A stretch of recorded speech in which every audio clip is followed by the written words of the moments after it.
Shalom saudara-saudariku, sahabat renungan harian yang dikasihi Tuhan. Firman Tuhan yang menyapa kita hari ini, Senin 13 Maret 2023, tertulis di dalam surat 1 Korintus pasal 9 ayat 25. Baiklah, sebelum memulai aktivitas kita, mari kita dengarkan dan renungkan firman Tuhan yang menjadi kekuatan dan inspirasi menjalani hari ini. Demikian. Tiap-tiap orang yang turut mengambil bagian dalam pertandingan menguasai dirinya dalam segala hal. Mereka berbuat demikian untuk memperoleh suatu mahkota yang fana, tetapi kita untuk memperoleh suatu mahkota yang abadi. Alai nasa namaradu di orom dosa luhut nai akka odeng tutu, asa di jalo tuppel na laho salpu. Alai dihita naso olo salpu. Demikian firman Tuhan. Saudara-saudariku, perjuangan iman para pengikut Kristus digambarkan oleh Rasul Paulus seperti seorang peserta lari atau atlet lomba. Dia bertanding di gelanggang pertandingan yang harus berjuang terus-menerus menuju garis finish.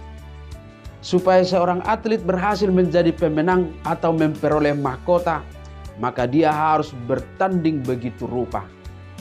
Ada banyak aturan dan ketentuan yang harus dipenuhi oleh seorang pelari dalam mengikuti lomba. Mulai dari persiapan, saat mengikuti lomba, hingga sampai garis finish. Dengan begitu banyaknya aturan dan ketentuan itu, seorang atlet harus benar-benar fokus, disiplin memenuhi semuanya, sehingga memungkinkannya bersaing dengan yang lainnya. Maka syarat mutlak yang harus dipenuhi oleh seorang peserta lomba lari dituliskan Rasul Paulus dalam nas harian kita ini adalah menguasai diri dalam segala hal. Itulah gambaran perjuangan iman seorang Kristen supaya ia sampai kepada tujuan hidupnya secara rohani, yaitu memperoleh mahkota kehidupan. Ada dua makna yang dapat kita pahami dalam kalimat menguasai diri dalam segala hal. Yang pertama, seseorang harus berjuang menahan diri atau mengendalikan diri untuk tidak terjerumus kepada segala hal yang menghalangi dan mengganggunya memenuhi seluruh syarat iman untuk memperoleh mahkota kehidupannya, yaitu perbuatan-perbuatan jahat yang secara gamblang dituliskan oleh Rasul Paulus dalam Galatia 5 ayat 19 sampai 21.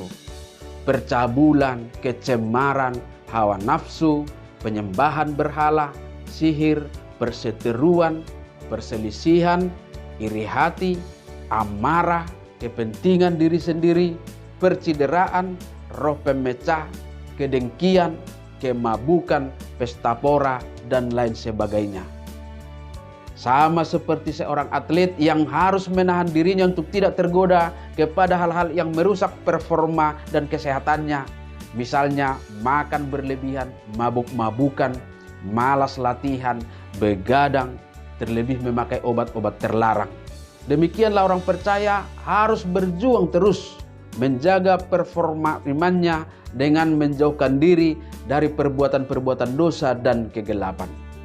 Dan yang kedua adalah tidak cukup hanya bertahan dari serangan perbuatan-perbuatan dosa itu. Namun seiring dengan itu, seorang Kristen harus juga produktif dengan hal-hal yang baik. Seperti dituliskan Paulus dalam Galatia 5 ayat 22 sampai 23 yang menjadi buah-buah roh, yaitu kasih, sukacita, damai sejahtera, kesabaran, kemurahan, kebaikan, kesetiaan, kelemah lembutan, dan penguasaan diri. Sama halnya seperti seorang atlet yang harus memelihara semangat dan optimismenya untuk menjadi pemenang, serta rajin latihan, menjaga kesehatan, menjaga pola makan, dan lain sebagainya. Hanya dengan penyerahan diri kepada tuntunan Roh Kuduslah kita akan sanggup menguasai diri kita. Dan doa pengharapan kita atas usaha memelihara performa iman kita ini adalah kiranya Tuhan berkenan menyertai kita untuk melawan segala dosa dan kejahatan, serta memberi kekuatan bagi kita untuk melakukan segala perbuatan-perbuatan baik. Amin. Selamat beraktivitas. Tuhan memberkati.